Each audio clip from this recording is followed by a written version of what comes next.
Hi folks, this is Mark. I'm traveling to see my family for 4th of July, Independence Day, like many of you are. This camera's reversed, so I'm not driving. This is the passenger side. So anyway, the camera's flipped. I've been seeing some news that upsets me lately, so I'm kind of censoring myself from people who are politicizing this holiday. I don't believe it's political. I'm a retired veteran. I am proud of what I did. I'm proud of the people who are serving and protecting us, and I feel duty bound to maybe correct some misconceptions and help people with a conversation with young people about what Independence Day is and what is appropriate and not appropriate to do on Independence Day.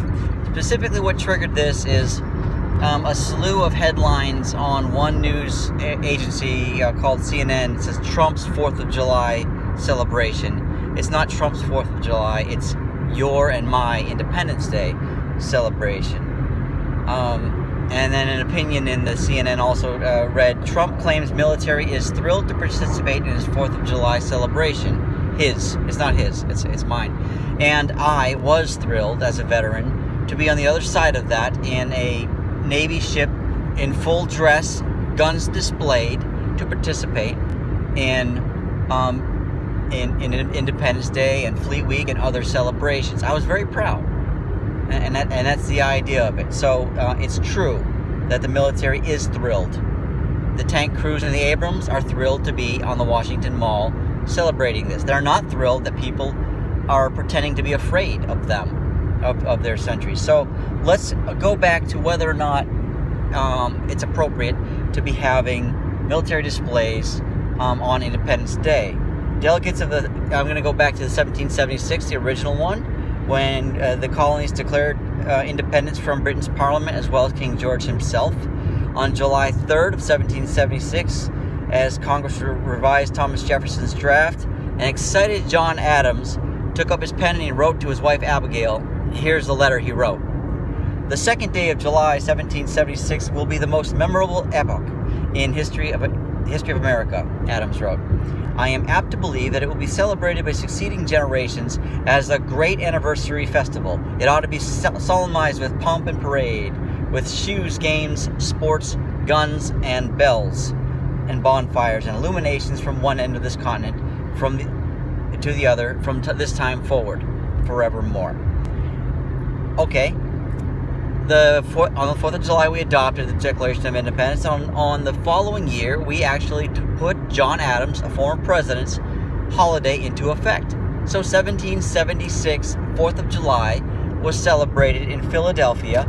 And here is what the Pennsylvania Evening Post reported about that day. On the 5th of July, the morning paper came out with this.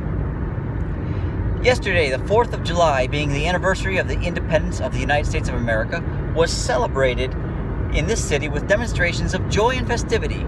About noon, all the armed ships and galleys in the river were drawn up before the city, dressed in the gayest manner, with the colors of the United States and streamers displayed.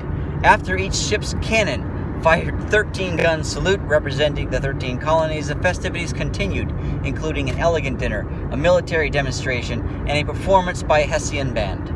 The evening was closed with the ringing of bells, the Evening Post reported, and at night there was a grand exhibition of fireworks on the commons, and the city was beautifully illuminated.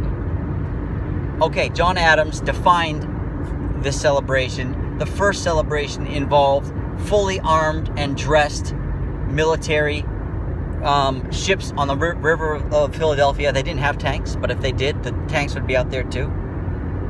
I'm concerned that our houses are going to be infiltrated by people giving the idea that an armed ship, or when then the Air Force Thunderbirds fly over the Super Bowl, it's a symbol of oppression. When the Navy Blue Angels fly their F-18s over a fair or a holiday, that it's some kind of symbol of oppression rather than a symbol of freedom. That when an Abrams tank rolls down your street in a parade, that it's a symbol of oppression.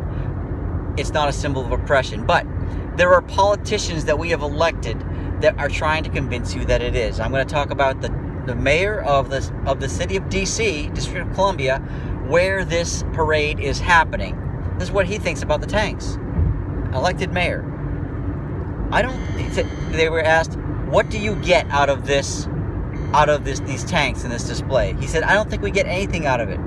With my hat on as just an American who loves celebrating the 4th of July as a non-political event, I have some concerns.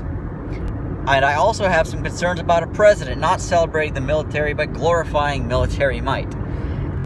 That scares me the most. He went on, but I think kind of more deeply concerning to me is, what does it mean to have a president look to dictators as an example of how to celebrate your nation in a show of military might? Well, okay, so in North Korea, they celebrate the 105th anniversary of Kim Il-sung's, the eternal leader's birthday, by flying a formation painting in smoke, in a formation formed in the letters 105 of military aircraft flying over parades. So when we fly over the Super Bowl with the Thunderbirds, is that oppression? I don't know. When the Blue Angels fly over, is that oppression? When an Abrams rolls down the street, is that oppression? It's not oppression. What's the proper conversation is this. Son, daughter, when you see that tank down there, you can sleep well tonight because the crew in that tank is standing the watch. They are your sentinels. That is what the enemies of freedom have to get through before they take away your rights to life, liberty, and the pursuit of happiness. That B-2 bomber is what they have to get to. Those F-18s are what they have to get through. Please, take your kids out, take your families out, and look at military hardware today. It is the proper and appropriate exercise, and it gives you the proper feeling on this Independence Day. It is not. It is a feeling of security. When you see that and you're an American, you feel safe when you see a tank, an airplane, or a ship in full dress. Thank you. Share this, please. Have the right conversations. Keep this nonsense, political nonsense, out of our holiday. Our holiday, not Trump's. Ours.